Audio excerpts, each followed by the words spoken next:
Hello বন্ধুরা, নিয়ে চলে এসেছি আজকে একটা মিনি ব্লগটা অবশ্য অনেক দিন পরেই দিচ্ছি। কিছু কারণবশত অনেক দিন কোনো ব্লগ বা ভিডিও করা হয় না। আজকে চলে গেছিলাম অ্যাক্সিস মলে, গিয়ে হঠাৎ করেই দেখি একটা নতুন দোকান খুলেছে যেটাতে কোরিয়ান ডিশ, কোরিয়ান ড্রিঙ্ক সব কিছু পাওয়া যায়। দোকানটার নাম হচ্ছে কে পপ ক্যাফে।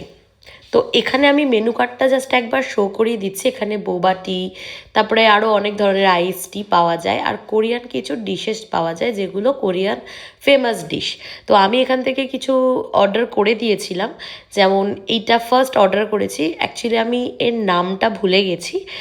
মনে হয় হট কর্ন ডগ টাইপের কিছু একটা নাম ছিল। তো যারা জানো আমাকে কমেন্টে জানিও। খেতে কিন্তু এটা বেশ ভালোই ছিল, বেশ গরম গরমই এটা খেয়ে নিতে হবে। এটা একটা হয় পুরোটা চিজ, আর আমি নিয়েছিলাম চিজ আর তার সাথে চিকেন স্টাফ। আর আরেকটা ডিশ নিয়েছিলাম যেটা অসাধারণ ছিল, ফিশ অ্যান্ড চিপস। কলকাতাতে অনেক জায়গাতেই বড় বড় জায়গাতে ফিশ অ্যান্ড চিপস পাওয়া যায়, আমার খুব ফেভারিট একটা ডিশ। তো এদেরও কিন্তু ফিশ অ্যান্ড চিপসটা খুব ভালোই করেছিল। আর মাছের ফিলিটা দেখতেই পাচ্ছ বেশ বড় আর প্রপার ভেটকি মাছ ছিল। তার সাথে কিছু ফ্রেঞ্চ ফ্রাইজ দিয়েছিল। তারপরে গলা ভেজানোর জন্য নিয়েছিলাম একটা বোবা ড্রিঙ্কস। এটা বোবা লেমন ড্রিঙ্কস ছিল। টাটা।